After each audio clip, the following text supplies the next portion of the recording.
사랑해 주님 감사합니다. 지혜를 주셔서 여호와를 경외하겠습니다. 우리에게 지혜를 주셔서 우리 앞길을 열어주셔서 보게 하여 주셨고 듣게 하여 주셔서 감사드리며 주의 종이 여기 있사오니 말씀하여 주셔서 듣겠나이다. 고백하는 하나님의 자녀들을 기억하시는 나사렛 예수 이름 받아 축복하며 간절히 기도렸사옵나이다. 아멘. 드디어 사사기가 마치고 사사기라고 하는 그 배경 속에 하나님이 준비되어 있는 열쇠, 이 시대의 열쇠, 이 시대의 해답이 준비되고 있는 현장으로 클로즈업해 들어가는 룻기서가 열리게 되죠.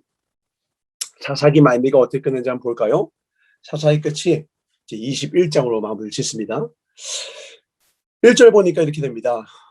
베냐민 자손들 다 죽였죠. 그리고 나섭니다. 어떻게 할까? 그 베냐민 지파를 모여서 토의를 하는 겁니다. 그런데 이렇게 얘기합니다. 이스라엘 사람들이 미스바에서 맹세하여 이르기를 우리 중에 누구든지 딸을 베냐민 사람에게 아내로 주지 아니하리라 하였더라.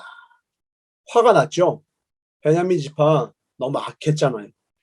베냐민 지파 때문에 너무 많은 사람이 죽었고요. 2만 5천 명이 넘게 죽었고 베냐민 지파의 병사들도 다 죽고 이스라엘 사람들도 다 죽게 되고 남은 건 이제 여자들밖에 안 남은 상태거든요. 그들을 놓고 미스바에 모여서 총회를 합니다. 이들 어떻게 할까? 야 그래 우선 이것부터 결정하자. 베냐민 지파 너무 괘씸해. 그러니까 주지 말자. 이렇게 얘기를 합니다. 그런데 3절에 아주 희한한 말씀이 나옵니다. 볼까요? 이르되 이스라엘 하나님 여호와여 어찌하여 이스라엘에 이런 일이 생겨서 오늘 이스라엘 중에 한 지파가 없어지게 하시나이까? 되게 신기하지 않아요? 지금 여호와를 부르는 시점을 보세요. 시점을. 자, 여러분의 인생을 큰 차이를 만드는 아주 중요한 습관들이 있어요. 작은 차이인 것 같은데 그 작은 차이로 말미암아 큰 차이를 만드는 영적 습관들이 있는데 그게 뭐냐면 하나님을 언제 부르냐예요. 하나님을 부르는 타이밍이 여러분 인생을 결정해요. 잘 보세요. 자, 1절 보라고 했죠, 전사가. 1절에 언제예요? 이제 베냐민 사람들에게 아내를 주지 않을 거야. 지금 뭐냐면 이제 자기들끼리 이 베냐민 지파를 어떻게 해야 될지에 대해서 토론하는 거예요. 묻겠습니다. 하나님을 언제 불러야 돼요? 지금 이 상황, 베냐민 지파를 어찌해야 할지 모르는 이 상황에서 하나님을 불러야 되는 거예요. 하나님을 불러야 될 타이밍은 뭐냐면 자기들끼리 다 결정하기고 자기들끼리 다 망친 다음에 망가진 그 결과를 갖고 와서 하나님 왜 이스라엘 하나님께서 우리를 이렇게 하십니까? 하고 따질 때 원망할 때 하나님을 부르는 게 아니라 언제 하나님을 불러야 된다고요? 애초에 시작점에 알파와 오메가 된 주님을 알파에 불러야 되는 거죠. 어떤 일을 결정하기 전에 어떠한 일에 대해서 시작점에서 하나님께 방향을 물어야 되는데 방향과 길은 자기가 결정하고 그 길의 끝에 목적지에 도달해서는 왜 하나님이 이런 곳으로 날 도달케 하십니까? 라고 받는 게 얼마나 우습습니까? 그죠? 근데 이스라엘이 그러는 거예요. 왜 그럴까요? 마지막 절에 나오잖아요. 25절. 그때 이스라엘에 뭐가 없어요? 왕이 없으므로 사람이 각기 자기 소견에 옳은 대로 행한 다음에는 누굴 원망한다? 3절에 여호와여 어찌하나. 참 답답하죠. 근데 이게 누구 모습이라고요? 우리의 모습이라는 거예요. 여러분들도 지금 여러분 마음대로 모든 걸 막 결정하고 여러분 마음대로 여러분 생각이 옳은 대로 여러분 소견에 옳은 대로 결정하는 모습이요. 다른 거 아니에요. 교회 안에 있다고 여러분이 신앙생활, 신앙인, 하나님의 자녀를 살아가는 게 아니라요. 여러분의 삶은 사사기의 삶을 행할 수 있어요. 그 길의 끝에 서서는 어떻게 된다고요? 결국은 이렇게 구부러지고 어그러진 이 결과.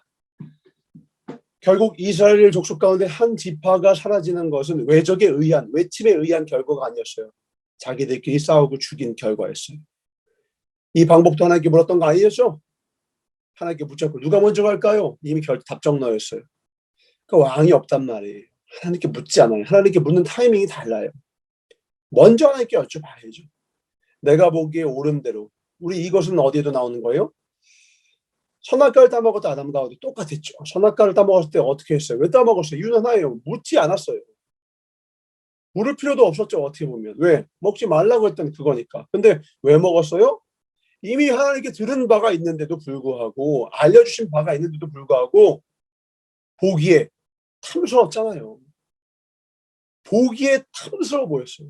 그냥 너무 먹음직스러워 보이고 탐스러워 보이고 지혜롭게 할 만큼 너무 먹음직스러웠어요.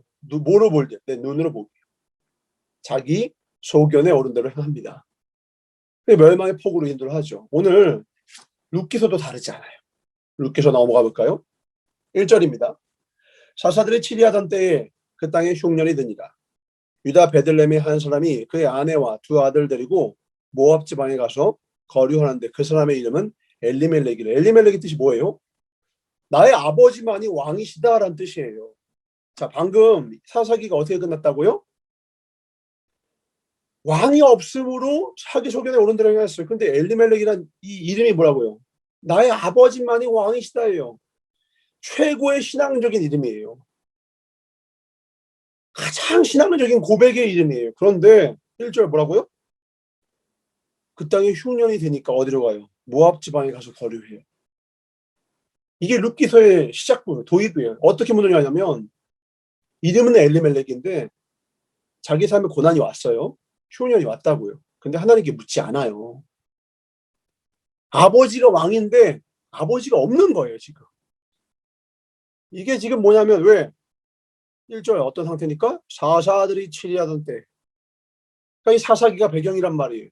왕이 없음으로 멸망되어가는 그 사사기의 배경 가운데 있다 보니까 레위인들과 사사들의 문제뿐만 아니라 지금 그 안에 살고 있는 이 사람들 또한, 신앙인들 또한, 이름이 이렇게 엘리멜렉인 사람들 또한 어떻게 살고 있더라?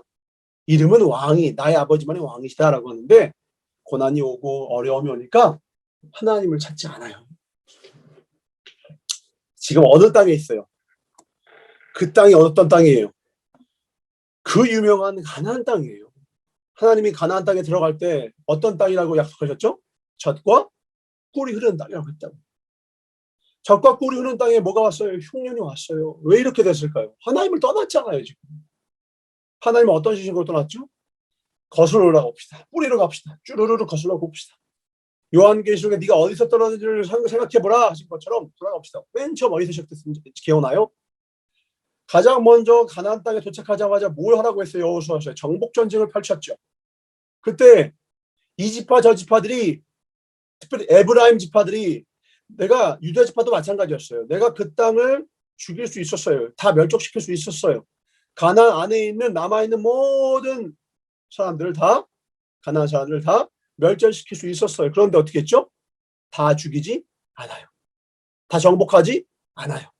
살짝 조금만 남겨두었더라. 누구 뜻대로? 하나님께 묻지 않고 누구 소견에? 자기 소견에. 자기 소견의 시작은 사사기가 아니라 여호수아에 나오는 그 짧은 한 절에서부터 시작. 거기서부터 자기 판단이 들어가는 거야. 이 정도는 우리가 컨트롤이 가능해.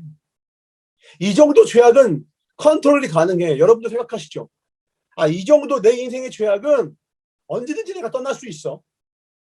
이 정도 작은 죄악 정도는 내가 맘만 먹으면 언제든지 버릴 수 있어. 야, 술 한잔 하는 게 뭐 어때? 조금 가끔 가다 일탈하는 거 이 정도는 죄악도 아니야. 가끔 가다 내가 머리 그냥 힘들어가지고 가끔 죄 짓는 거 그 조금만 남은 거 그게 뭘 내 인생의 큰 복이 될까? 거기서 시작되는 거야. 코끼리 코가 살짝 들어와가지고 이렇게 집 문을 열고서 이렇게 합니다. 그때 저 코끼리 코 하나 들어온 게 뭐가 되겠어? 냅두면 어떻게 한다고요? 코끼리 몸뚱아리가 들어와서 집안을 다 쑥대밭 만들고 집안 다 부숴버린다 이거죠. 하나에서 시작돼. 작은 거 하나에서 시작되는 거예요. 작은 범죄 하나. 인류의 최초의 범죄가 뭐 하나 시작됐다고요? 고작 뭐 하나예요? 뭐 사람을 죽인 거? 그건 그 후의 일이고요. 고작 과실수 하나 따먹은 거에서 시작된 거예요. 과일 하나 먹은 게 죄예요? 먹을 수 있죠. 사과 먹은 게 죄예요? 배 하나 따먹은 게 죄냐고. 죄일 수 있죠. 하나님이 따먹지 말라 했다면. 하나님이 아신단 말이에요. 우리를 아세요. 우리가 어떤 존재인지. 우리가 작은 죄악 하나도 감당할 수 없는 연약한 존재인 우리를 아신다고. 그러면 그것 때문에 우리 망한 인생이니까 망했나요? 사사기는요. 우리의 절망, 우리의 허물, 우리의 연약함을 너무나도 적나라하게 드러냅니다. 하나님을 찾지 않고 어그러지고 망가진 우리 인생을 드러냅니다. 그리고 룻기도 마찬가지예요. 이 엘리멜렉이라는 자는요, 이름은 번드르르 하지만 하나님을 찾지 않아요. 그런 신앙인이었어요. 그저 그런 신앙인이었어요. 그런데 그 가정 안에 하나님의 소망의 역사의 한 줄기에 새로운 꽃을 피우시는 하나님의 예비하심이 시작되더라고요. 다윗의 왕국의 기초가 가장 절망적인 사사기에 가장 절망적인 한 가정 속에 하나님이 꽃을, 그 소망의 씨앗을 심겨두셨다는 거예요. 왜요? 우리가 잘해서? 아니에요. 저와 여러분이 잘해서 하나님이 우리의 삶 가운데 놀라운 역사과 기적과 이사를 행하시는 게 아니라는 걸 기억하시길 주로 추구합니다. 우리가 하나님을 의뢰하면요, 우리의 부족함 우리가 너무너무 잘 알고 하나님은 더더욱 잘 아는데도 불구하고 우리의 연약함을 하나님께서 긍휼히 여기사 우리 버리지 아니하시고 모른 채 하지 아니하시고 고아와 과부같이 버려두지 아니하시고 우리 가운데 소망의 씨앗을 뿌리셨다라는 거예요. 그게 바로 룻기예요. 룻기는요, 절망스러운 우리 삶 가운데 하나님의 일하심이에요. 아무것도 눈에 보이지 아니하는, 소망이 눈에 보이지 아니하는 희망 따위는 하나도 보이지 않는 절망으로 가득 찬 세상밖에 안 보이, 절망으로 가득 찬 세상 가운데 하나님이 피우신 한 줄기 꽃을 클로즈업해서 우리에게 보이시는 가장 귀한 장면이에요. 성경을, 기독교를 한 단어로 축약한다면 뭘로 줄일 수 있느냐? 은혜입니다. 은혜. 은혜. grace. 이 은혜로 하나님의 모든 복음을 축약할 수 있어요. 십자가는 은혜죠. 복음은 은혜예요. 갚을 수 없는, 은혜라는 말은 뭐냐면 자격 없는 자에게 주어지는 하나님의 사랑이거든요. 은혜라는 게 뭐냐면 갚을 수가 없어요. 자격이 없어요. 자격 있는 자에게 주는 거는 보상이죠. 근데 자격이 없는데 그냥 줘서 왜 감격스러워요? 난 그걸 받을 줄 몰랐거든. 난 받을 자격이 없거든. 그냥 선물도 고맙잖아요. 그죠? 선물은 고맙잖아요. 받는 사람들이 감동이 되잖아요. 왜? 예상치 못했거든요. 근데 그게 정말 받을 자격이 없는 자에게 주어질 때는요, 어때요? 그건 은혜예요. 구원이 은혜이듯이. 그러면 그 은혜를 가장 온전히 담은 성경이 어디냐? 바로 룻기입니다. 그래서 여러분 룻기가 참 소중해요. 오늘 이제 우리의 삶 가운데 이렇게 하나님의 젖과 꿀이 흐르는 땅에 죄악이 들어와서 죄로 말미암아 원래는 에덴 동산 같았던, 그죠?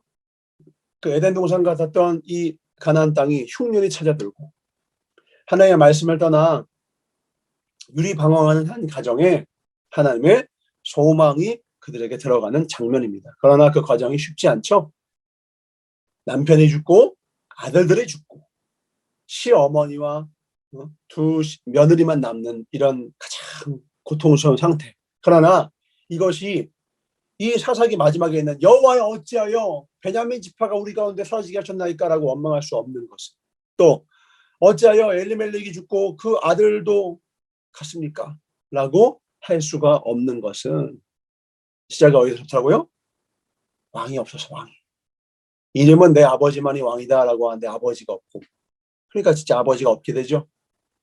엘리멜렉 죽고 두 아버지 죽어서 가정의 아비가 사라지죠. 왜요? 그때 왕이 없었단 말이에요.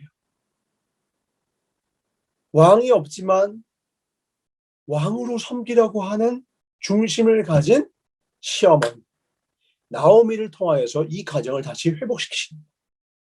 어디로 돌아가요? 그래도 내가 돌아갈 곳은 어디다? 베들레헴이다. 베들레헴. 내가 돌아갈 땅은 다시 베들레헴이다. 6절 보니까 뭐라는 거예요? 그 여인이 모압 지방에서 여호와께서 자기 백성을 돌보시사 그들에게 양식을 주셨다 함을 듣고 이에 두 며느리와 함께 일어나 모압 지방에서 돌아오려 하여. 드디어 결국 우리를 먹이시고 입히시는 분은 하나님이시라는 것을 깨닫고 이것저것 세상적인 방법과 수단들, 인간적인 수단들을 다 쓰다가 결국 하나님께 돌아옵니다. 그 품에 돌아옵니다. 이 특별히 이 베들레헴이 뭐라고 했어요? 빵집이라고 했잖아요. 빵집으로 다시 돌아오는 거예요. 빵집으로 다시 돌아와서 하나님께서 먹이시는 것, 하나님께서 예비하시는 그 빵을 먹으러 돌아옵니다. 이때에 가장 우리가 아는 것, 가라, 너들 가라. 너희들 보니까 아직 나이도 어려. 너희들 어리고 또 너희들 고향으로 가면 너희들이 과부인지 아닌지 자식들도 뭐 없는데 뭐 처녀인 척하고서는 그냥 결혼하면서 잘 살아라 하면서 진심으로 그 여인들을 위하는 마음, 축복하는 마음, 그리고 또 하나 뭐냐? 나는 실패한 자야. 나는 부끄러워. 내가 너희들한테 남편들 줬는데 그 남편들을 결국 다 잃었지 않냐. 나도 남편 잃고 너희들 남편들조차 잃게 했으니 나는 실패했어 라고 하는 이 스스로에 대한 인생에 대한 이 실망감 때문에 자존감도 바닥으로 떨어지고 자신감도 바닥으로 떨어진 이 상태에서 이 두 며느리에게 야 자신 있게 가자라고 할 수가 없는 거예요. 우리도 그렇죠. 신앙적으로 내가 정말 하나님 앞에서 승리하지 못하면요. 자신감 있게 어떤 영혼들을 끌어가지 못합니다. 거꾸로 말하면 여러분이 여러분 인생을 신앙으로 하나님의 말씀으로 건강하게 살아야만 하는 이유는 뭔지 아세요? 여러분들에게 주어진 여러분이 이끌어야 될 여러분이 섬겨야 될 영혼들을 자신감 있게 이끌기 위해서는 여러분이 먼저 하나님 말씀 앞에 바로 서서 그 말씀으로 승리한 삶을 살 때에야 여러분이 그 영혼들을 하나님께로 자신감 있게 베들레헴으로 가자라고 말할 수가 있는 거예요. 언제부터? 나로부터 시작되는 겁니다. 오늘 여러분의 삶이 귀한 것은 오늘 하루를 제대로 살면요. 여러분이 한 사람을 세울 수 있는 밑천이 마련돼요. 걸음이 밑걸음이 마련돼요. 반석이 마련된단 말이에요. 거저 살지 마시길 주로 축원합니다. 주의 이름을 명합니다.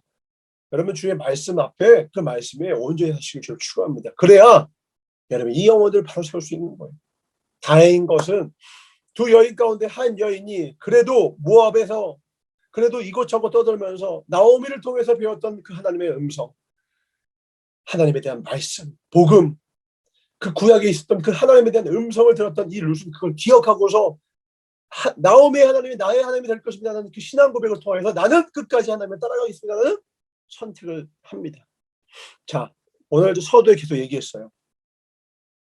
문제의 출발점에 하나님을 외치자. 오늘 이제 다 죽게 됐단 말이에요. 다 죽게 돼서 결국 모압 땅에 가가지고는 결국 거기서도 망했죠. 인간적인 수단과 방법의 끝이 났죠. 근데 결국 소문이 들려와요. 복음입니다. 하나님의 땅에 다시 우리에게 먹을 것을 주신대. 그걸 들었을 때에 이제 내 인생 문제적인 상황이에요. 이때 또 여전히 자기 소견에 옳은 대로 행할 수 있는데 룻은 그렇게 하지 않더라. 이게 핵심이에요. 룻은 어느 여자예요? 유대인이 아닙니다. 모압 여자예요. 이방 여인이란 말이에요.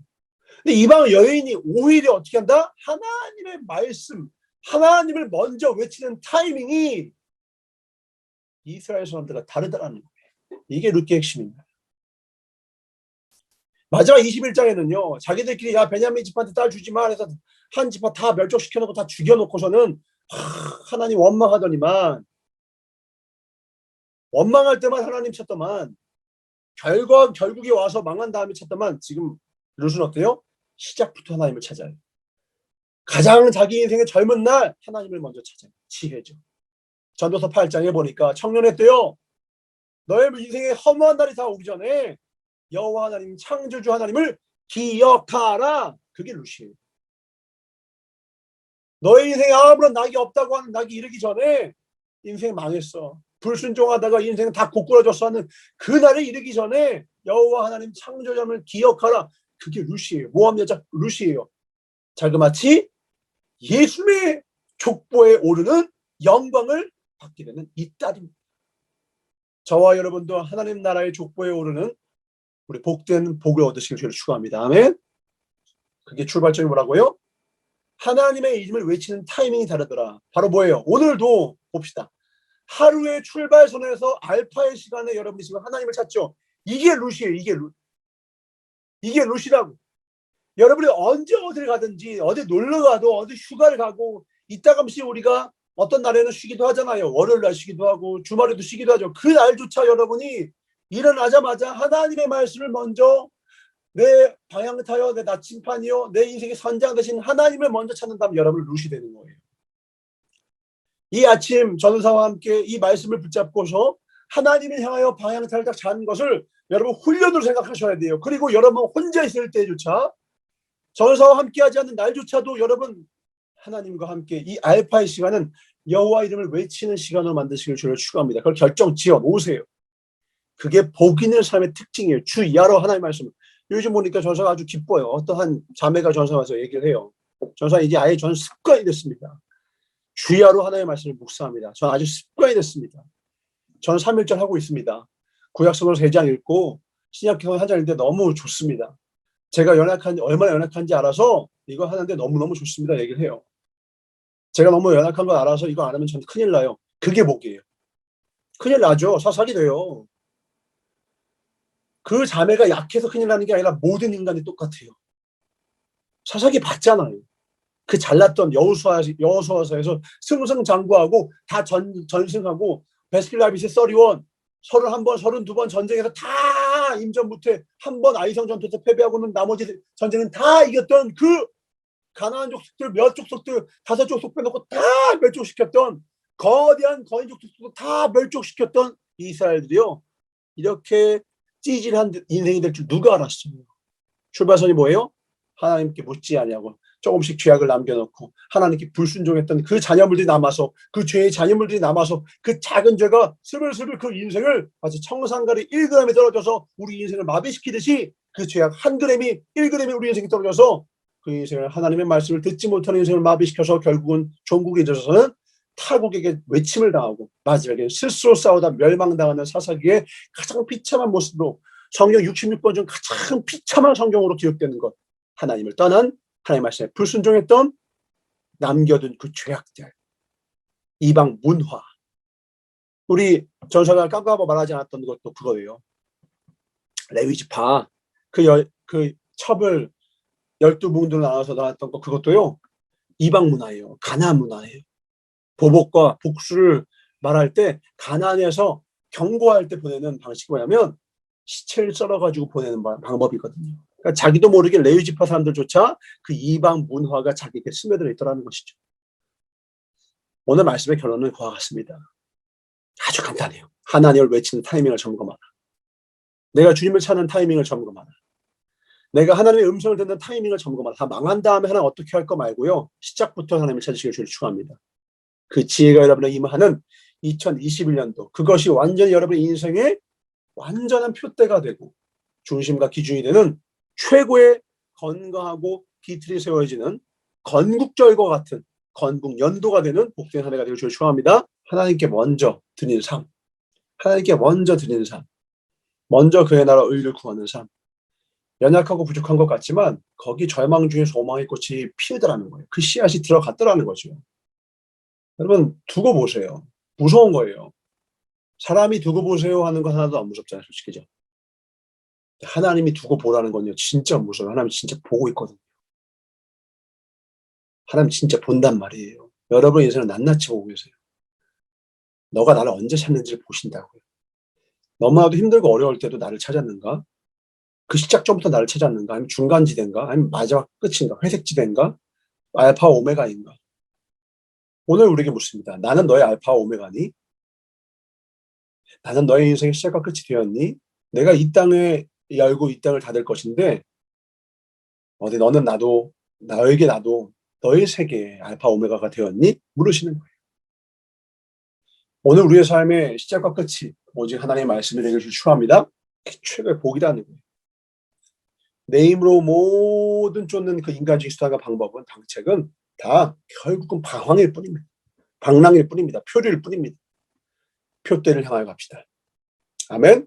시작점도 예수, 표대도 예수. 동행은 최고의 복이요. 죄성은 삐뚤어진 독립성을 우리에게 촉구하는데 속지 마세요. 동행이 복입니다. 멀리 거려거든 노인과 함께 동행하라 얘기하죠. 우리 주님과 동행하세요.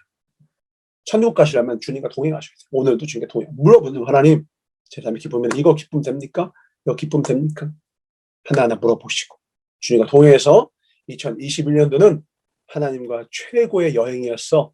그래서 하나님이 도달을 시켜주신 하나님과 함께 도달한 그곳에서 하나님을 향하여 감사를 외치고 은혜를 외칠 수 있는 우리 모두가 되길 축원합니다. 기도하겠습니다. 하나님 감사합니다.